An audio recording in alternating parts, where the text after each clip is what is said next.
আমরা আগামী 5টা বছর ইনশাল্লাহ চলবো। ইলেকশন নির্বাচিত হওয়ার পরেই শুরুটাই যেহেতু অত্যন্ত স্বচ্ছতা এবং দুর্নীতিমুক্ত একটি সরকার আমাদের শুরু করলাম। উন্নয়ন মানে অবকাঠামো উন্নয়ন না, উন্নয়ন মানে রাস্তাঘাটের উন্নয়ন না, উন্নয়ন মানে হচ্ছে মানব সম্পদের উন্নয়ন। আমাদের যে বৃহত্তর একটা দরিদ্রতম জনগোষ্ঠী আছে তাদেরকে সমাজের মেন স্ট্রিমে নিয়ে আসাই হচ্ছে মেন উন্নয়ন।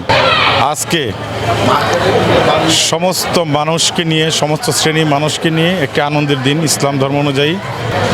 আমাদের প্রধানমন্ত্রী দেশনায়ক তারেক রহমানের পক্ষ থেকে এবং সবচাইতে বড় কথা আমাদের প্রিয় নেতা ধামরাইয়ের নির্বাচিত সংসদ সদস্য আলহাজ তমিজউদ্দিনের পক্ষ থেকে ধামরাই পৌরবাসীকে জানাচ্ছি, সবাই মিলে এই দিনটি উদযাপিত করতে পারলাম, এটা হচ্ছে বড় পাওয়া আমাদের জন্য।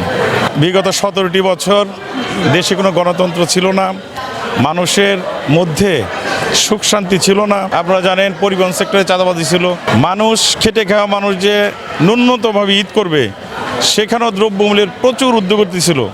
আমরা অবশ্যই আপনারা লক্ষ্য করলেন যে এই বছর কোনো যানজট নেই, দ্রব্যমূল্যের ঊর্ধ্বগতি নেই।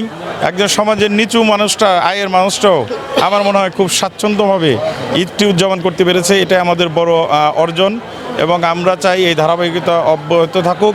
আমাদের এই গণতান্ত্রিকভাবে নির্বাচিত বিএনপি সরকারের আমলে দেশ থেকে সম্পূর্ণভাবে পরিবহন সেক্টর থেকে এবং মানুষের খাদ্যের যে সিন্ডিকেট আছে সব জায়গার থেকে আমাদের সিন্ডিকেট উঠে যাবে। সাধারণ মানুষের ক্রয় ক্ষমতার মধ্যে সব কিছু থাকবে। শুরুটাই যেহেতু অত্যন্ত স্বচ্ছতা এবং দুর্নীতিমুক্ত একটি সরকার আমাদের শুরু করলাম। আচ্ছা, আপনার কাছে আরেকটা প্রশ্ন, সেটা হচ্ছে আমরা ইতিপূর্বে দেখেছি ধামরাই কিন্তু অনেক মাদক, সন্ত্রাস, চাঁদাবাজি ছিল। তো আমাদের নবনির্বাচিত এমপি হওয়ার পরে সেটা কিন্তু অনেকাংশে কমেছে। তো সেটা একেবারে নির্মূল করতে হলে কি করতে হবে, আপনার কি মতামত? এটা জিরো টলারেন্স এমপি মহোদয় বলেছেন। আর একটি কথা হলো যে এইটা একটা সামাজিক ব্যাধি, এটা প্রশাসন, রাজনৈতিক নেতা, এমপির পক্ষে একা সম্ভব না। এটা একটা সামাজিক আন্দোলন গড়ে তুলতে হবে, প্রতিটা পরিবার থেকে এই সচেতনতা সৃষ্টি করতে হবে। আমার মনে হয় যে কোনো রাজনৈতিক প্রভাব এই মাদকের পক্ষে থাকবে না, বিরুদ্ধে থাকবে। প্রশাসনও জিরো টলারেন্স থাকবে। আমি আহ্বান জানাবো পৌরসভার প্রতিটি পরিবারকে, প্রতিটি সামাজিক মানুষকে, আসুন আমরা মাদকের বিরুদ্ধে সবাই ঐক্যবদ্ধ আন্দোলন গড়ে তুলতে। একটা সামাজিক আন্দোলনের মাধ্যমে এটা আসলে নির্মূল করতে হবে। সব কিছু আইন দিয়ে নির্মূল করা যায় না, সাময়িক করা যায়। এর মাধ্যমে সচেতনতা সৃষ্টি করতে হবে। ইনশাল্লাহ আমরা এই ঈদের পরে আমাদের বিভিন্ন সংগঠন আছে, ছাত্রদল আছে, যুবদল আছে, স্বেচ্ছাসেবক দল আছে, আমরা বিএনপি আছে, কৃষক দল আছে।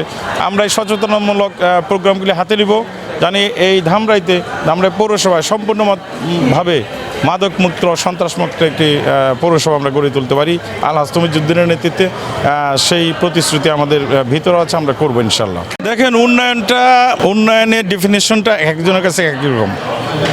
উন্নয়ন মানে অবকাঠামো উন্নয়ন না, উন্নয়ন মানে রাস্তাঘাটের উন্নয়ন না, উন্নয়ন মানে হচ্ছে মানব সম্পদের উন্নয়ন। আমাদের যে বৃহত্তর একটা দরিদ্রতম জনগোষ্ঠী আছে তাদেরকে সমাজের মেন স্ট্রিমে নিয়ে আসাই হচ্ছে মেন উন্নয়ন। তাদেরকে স্বাস্থ্য, তাদের শিক্ষা, তাদের বাসস্থান, এগুলি সমাজের উচ্চ শ্রেণীর সাথে তাল মিলে একযুগে সমান্তরালভাবে সমন্বয় করা হচ্ছে মেন উন্নয়ন। আপনারা ইতিমধ্যে লক্ষ্য করেছেন আমাদের দেশনায়ক তারেক রহমান প্রধানমন্ত্রী, তিনি যে 31 দফা কর্মসূচি ঘোষণা করেছিলেন, ইতিমধ্যেই 1 মাসের মধ্যেই তার বাস্তবায়ন শুরু হয়েছে। ইতিমধ্যে দেশে ফ্যামিলি কার্ড বিতরণ শুরু হয়ে গেছে, কৃষক কার্ড বিতরণ শুরু হয়ে গেছে। আপনারা ঈদ উপলক্ষে দেখলেন যে ধামরাইতে গরিব দুঃখী মানুষের মধ্যে অনেক মূল্যবান কাপড় বিতরণ হলো, একদম যারা গরিব তাদের মধ্যে বিতরণ করা হলো।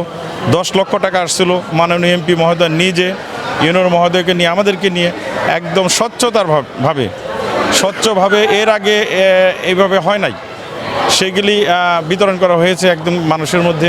ইনশাল্লাহ আমাদের উন্নয়নমূলক যত কিছু সরকার অনুদান আসবে আমাদের এমপি মহোদয় আলহাজ তমিজউদ্দিনের নেতৃত্বে স্বচ্ছভাবে যার যেটা প্রাপ্য সেখানে পৌঁছে যাবে ইনশাল্লাহ, এখানে কোনো ব্যত্যয় ঘটবে না। এছাড়াও আমরা ধামরাইকে শিক্ষা, স্বাস্থ্য, যোগাযোগ ব্যবস্থার অবকাঠামো উন্নয়নের ব্যাপারে আমরা ব্যাপক কাজ ইনশাল্লাহ হাতে নেব এমপি সাহেবের আলহাজ তমিজউদ্দিনের নেতৃত্বে। এটার কোনো নাই। আমরা চাই ধামরাই সরকার হসপিটালকে 100 শয্যার হসপিটালে উন্নতি করার জন্য, পরিষ্কার পরিচ্ছন্নের জন্য, স্বাস্থ্যসেবার জন্য, যোগাযোগ ব্যবস্থা যা আছে শিক্ষাক্ষেত্রে, আমরা এগুলো ইনশাল্লাহ পর্যায়ক্রমে আমাদের এমপি সাহেবের নেতৃত্বে আমরা ইনশাল্লাহ করব। জি, ধন্যবাদ আপনাকে। আপনাকেও ধন্যবাদ।